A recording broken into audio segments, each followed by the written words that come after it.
Hello，大家，咱们开始看《狼与香辛料》了。之前感觉它一直都是被归在恋爱番里面的，所以我也就没什么兴趣。但是我也看到好些推荐说它是更像是那种公路旅程加经商类的。我姑且也算是经济学生吧，先来看看就是它具体是一个什么故事的展开。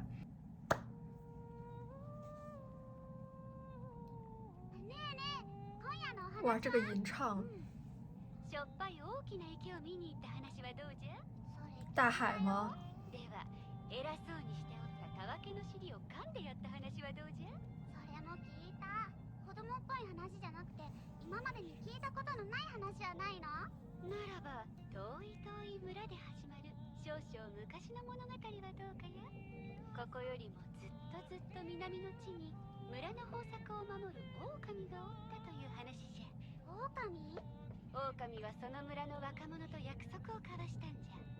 村の麦を豊作にするようにと狼はその約束を守り続けた。ずっと長い間。いつしかその村では見事に実った麦穂が風に揺れることを狼が走るというようになった。風で麦穂が倒れることを狼に踏まれたといい、不作の時は狼它狼是麦穗的颜色。村で大切にされたんだね。哦，这个音乐。めでたし、お話はそれで終わり？いや、どれだけ時が過ぎたのか、もはや狼との約束を覚えている者はおらんくなった。親しみと恐れを込めて語られていた狼の話はいつしか哇，这个镜头。昔話になった。麦は人がまき、育て、収穫するものとなり、狼が恵んでくれるものだなどと信じている者はいなくなったんじゃな。ねえ、人是这样的。狼はどうしたの？さてそんな折、村にはの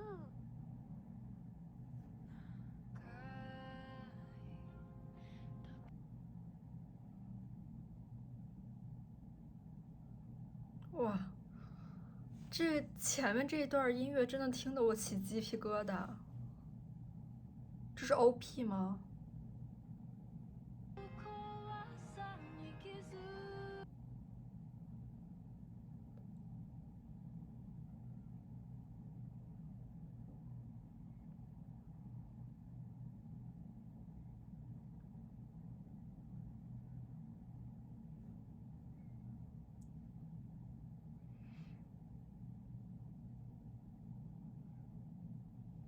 这女主我经常见到有当那个头像的。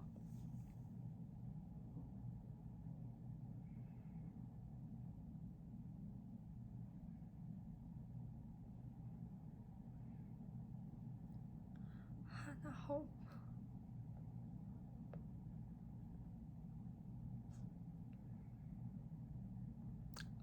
这么大狼。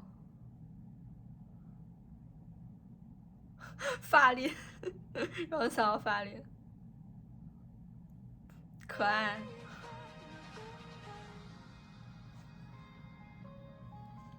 所以女主是狐狸吗？还是狼啊？看不出来。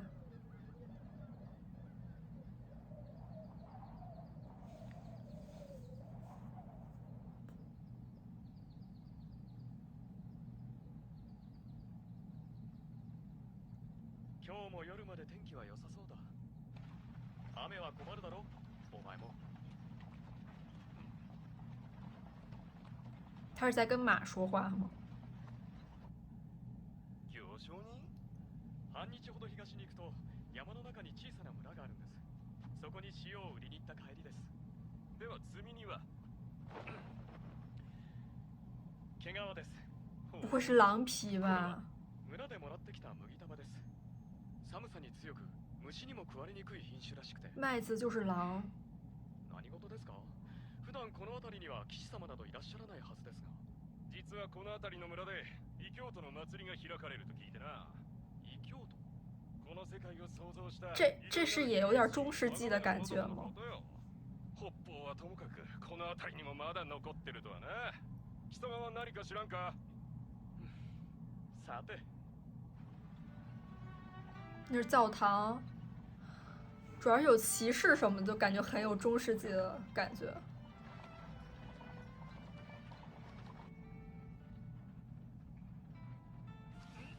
こんにちは。お久しぶりです。都在收割麦子。行商人のクラフト・ロレンスです。今年も豊作のようですね。おうよ、見てくれこれを。ヤレイに会いに来たんですが、どこにいますか？ヤレイならあっちの畑だな。ありがとうございます。急がんとヤレイに会えんかもしれんぞ。え？あそこは若い者が多くて手際が悪いでな。多分今年はあそこの誰かがホロだろうて。ホロ？狼がいるぞ！狼がいるぞ！そこに狼が横たわってるぞ！最後の人玉だ！狩りすぎないようにしろ！欲張りの手からはホロが逃げるぞ！最後に狼を掴むのは誰だ誰だ！这是割麦子，就等于说狼叫吗？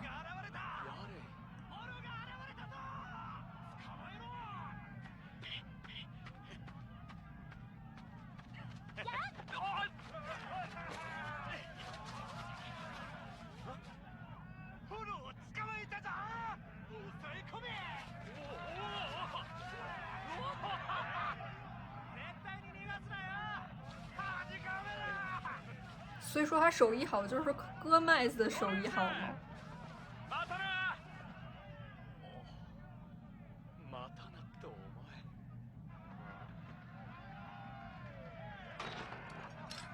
啊？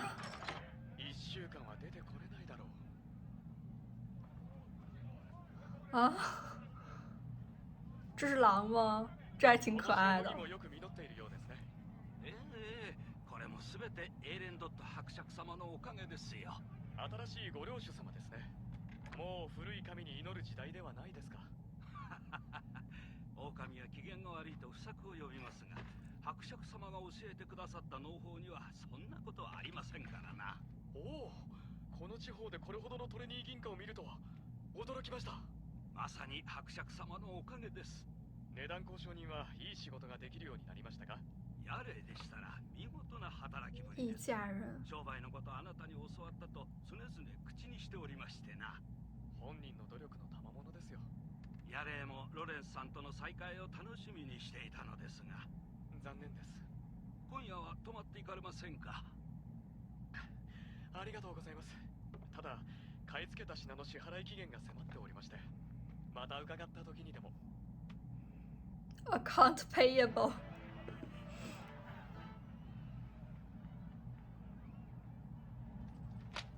よそ者が一人でいてもな。因为他是旅行商人，所以他就是一直在漂泊，属于是，所以只能孤单的跟自己的马说话吗？是那种感觉吗？新鮮な野菜だ。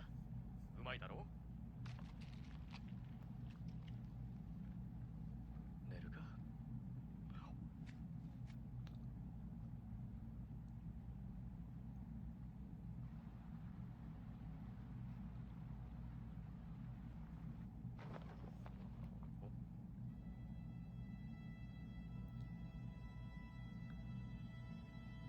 就是狼已经在里面了。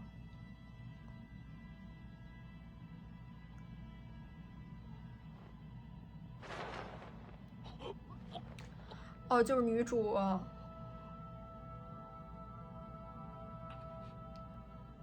い！起きろ！ちょっとお前。哇，这个吟唱真的。おい！他是不是就是开头的那个讲故事的？耳？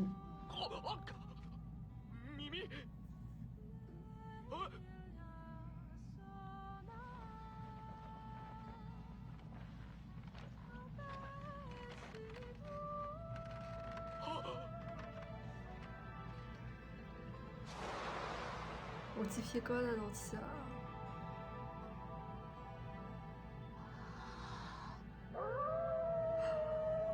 哦。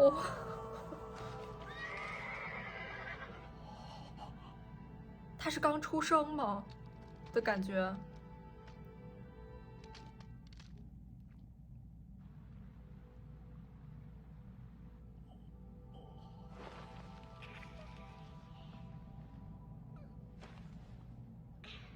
良い月じゃ酒などないかや。月色真美。大地、お前は何者？食べ物はおや干し肉かや。我还以为他要吃人。お前、悪魔つきの類か？わっちに剣を向けるとは恩知らずじゃな。なんだと？そうか。那主は村の人間で就是狼はなかったんじゃな。すまぬのう忘れとったわ。村を出たくてこの場所に乗り込んだんじゃが、もう出とるようじゃな。わっちの名前はホロ。哦，他就是叫ホロくぶりにこの姿をとったがな。なかなかうまくいってるな。那他平时都是以麦子的形式在吗？良い名前じゃる。奇遇だな。俺もその名前で呼ばれるものを知っている。ほう。わっちはわっち以外にホロと呼ばれるものを知らなんだ。どこのものかや？この近辺の豊作の神の名だ。お前は神なのか？わっちは神と呼ばれて長いことこの土地に縛られている。丰收就是指麦子嘛，麦子就是狼。偉いもんじゃありんせん。わっちはホロ以外の何者でもない。生まれてこの方ずっと家に閉じ込められていたおかしな娘とでも思っておるんじゃろ。わっちの生まれはここではない。もっとずっと北の大地じゃ。北？夏は短く冬は長い銀色の世界よ。生まれ故郷はヨイツ。ヨイツの堅牢ホロといえばわっちのことじゃ。主は行ったことあるかいな？ヨイツ？いや、聞いたことがないな。他には？人の姿は嫌いではないが、いかんせ寒い。就是他还能变回狼。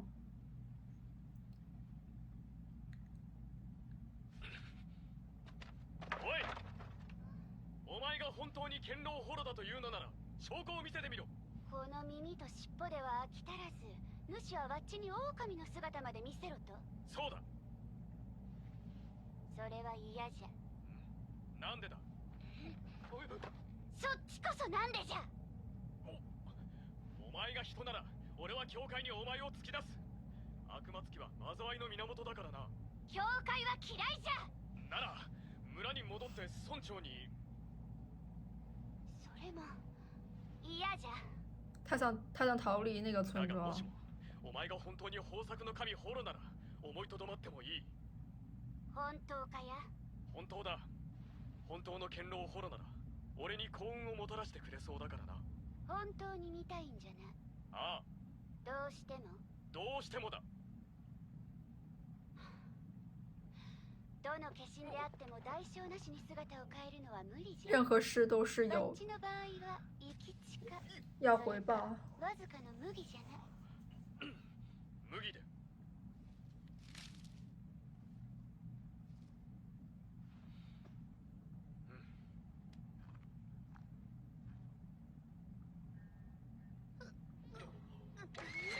おい、大丈夫か？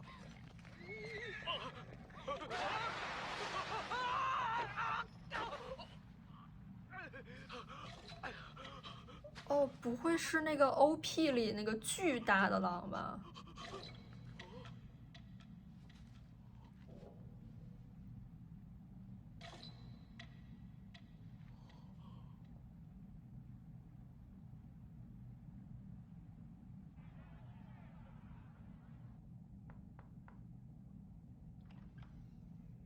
おお、ロレンスさん。申し訳ありません。今夜宿を貸していただけませんか？还说变成麦子了。構いませんが、またどうして？やれ。またあったな、ロレンス。ベッドはそちらに。荷物はこの辺りにでも。ありがとうございます。では、留守をよろしくお願いします。お、これはすごいごちそうだな。ホロへの供え物だ。狼だけに食わすのはもったいないからな。ここに持ってきた。食うか？供え物をよそ者が食うのもな。そもそもお前は穀物庫に1週間いる決まりだろ。最後の麦を買ったお前に宿ったホロが逃げないようにって。迷信だよ。麦畑に住んでる狼なんかいやしない。村の皆にとってもただの祭りの口実に過ぎないんだ。所以那是个宗教仪式，类似于。さあ飲め。悠々に。やり手の行商人ロレンスとの再会を祝して。旧友にパスロエ村の未来に。村長に銀貨を見せてもらったよ。値段交渉人としていい仕事をしてるみたいだな。全部お前に教わったんだよ。そうだったか？そうだとも。何年前だかな、俺がこの村の麦を買ったのは。そうだな。エーレンドット伯爵様がご領主になる前だ。以前の領主は税金を絞り取ることしか考えていなかった。税のせいで高値だったこの村の作物を買ってくれる商人なんて誰もいなかった。お前はそんな村に麦を買い付けに来てくれた。駆け出しの行商人の相手をしてくれる村が他になかっただけさ。あれ以来俺も村も随分成長したと思う。信じられるか？今じゃ大きな町の商会がうちの村まで買い付けに来るんだ。俺はそんな相手と値段の交渉をしてるんだぞ。ああ、信じるよ。俺はまたお前と麦の値段交渉をしてみたいんだ。あの頃みたいに。そうだな、俺もだよ。やれ。好温柔的吉来年も再他。来年もきっとこの村豊作だぞ。ああ、ホロの機嫌が続くといいな。狼は関係ない。そんなものはいないんだよ。他真的很想念这个旧友。今は教会に盾つく時代じゃない。ホロなんてもう必要ないんだ。但这样的话，人们就逐渐忘掉了最初的恩惠。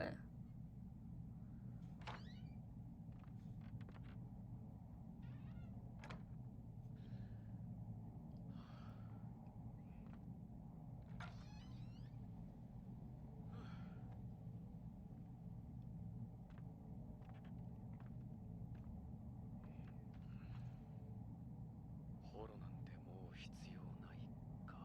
ワッチがどうかしたかや？そんな他是わかんでも他是わかる哪儿变出来的？やはりこの姿は冷えるの。やっぱり村にいたのか。どこに隠れていた？ワッチは可な、愛。正確に言えば麦の中におるんじゃ。収穫の時期は最後に刈り取られる麦の中におって容易にそこから出られぬ。しかし例外がある。最後に刈られた麦よりも多くの麦が近くにあればワッチは人目に触れずに麦の中に移動できる。まあだからなんじゃ、主はワッチの恩人と所以它就是能变成麦子，还是在麦子中间移动可以。ワッチが怖いのかや。俺は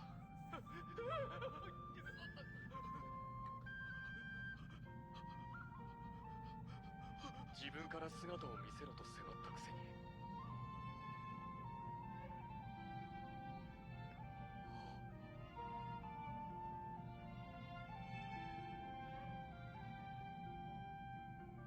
なのに俺はお前を恐れてしまった。这就是他的真面目。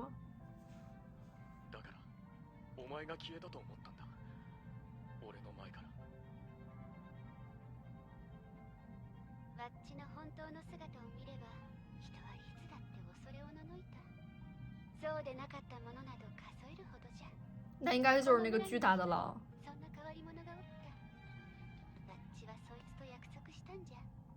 この村の麦をよく実らせてくりゃれと。じゃからワッチはその約束を守ってきた。じゃが豊作を続けると土地に無理をさせることになる。時には実りを悪くせんとならぬ。しかし过度村の农业了ワ。ッチの気まぐれだなどと言いよる。それがひどくなったのはこの数年じゃ。哦，小狼。来年も再来年もこの村はワッチがおらんでも豊作を続けるじゃろうよ。もう誰もワッチを必要としておらん。对，村里人都已经决定要忘掉这些神了。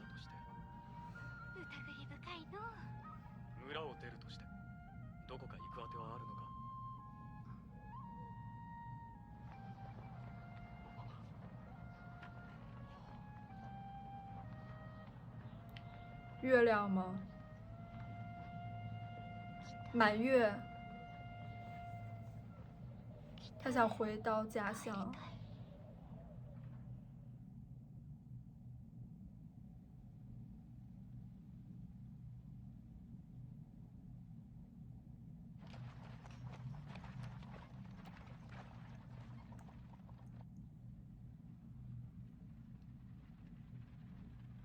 もういいぞ。やっとかよ。暗くて狭くて着替えるのも一苦労じゃ。我这穿的お前。これどうじゃ？似合うかや？待て、それは俺のだ。そのようじゃよ。10年かけて揃えた一丁羅だぞ。確かに仕立ても生地もよくこのバッジにふさわしい。这是他最好的衣服。それは俺の服だ。じゃが、主は優しいオスであります。よもや脱げとは言わぬじゃろ。バッジは主と旅がしたい。ダメかや？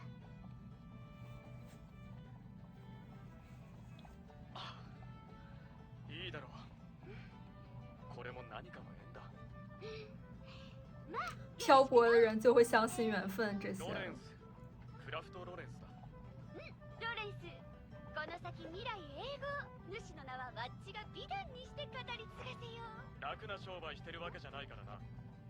食いぶちは自分で稼げよ。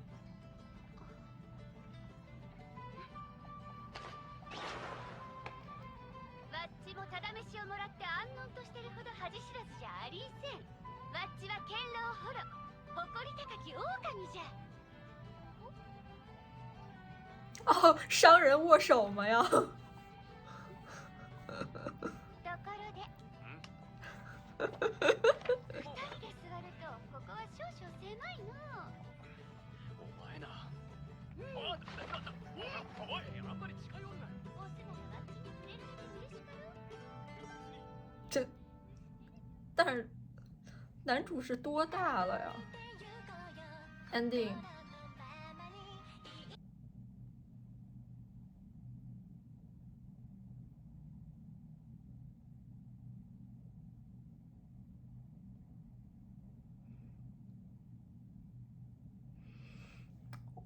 这是他们各种阶级和他们的职位，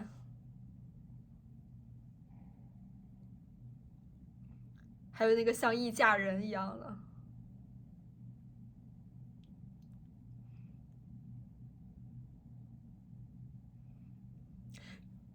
太可爱了。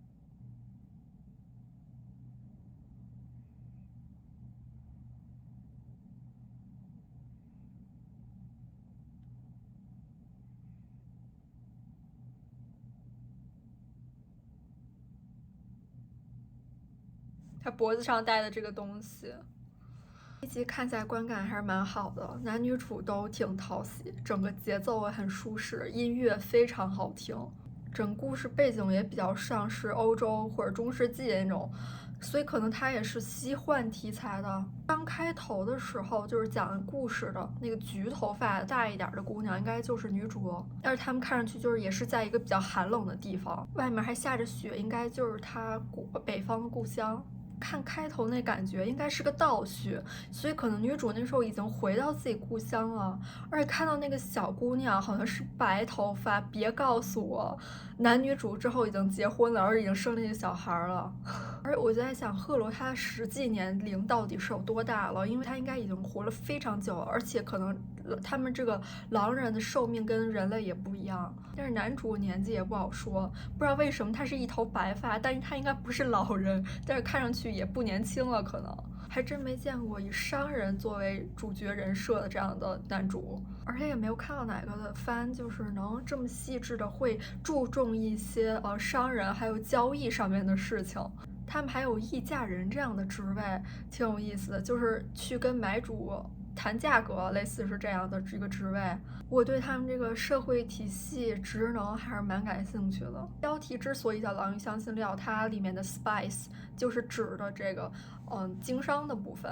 香料在于经济体系中还是有非常重要的角色地位，尤其是在跨地域的贸易中吧。一般在香料贸易的其中呢，也会顺带着进行一些文化交流。像中国的丝绸之路，它就是有很广泛的这个香料之路嘛。那男主作为一个旅行商人，就是一个非常好的视角，可以带观众去看到各种了解到各种风土人情。他感觉一直以来也是孤身一个人在漂泊，旅途中他只能跟他的马聊天解闷儿。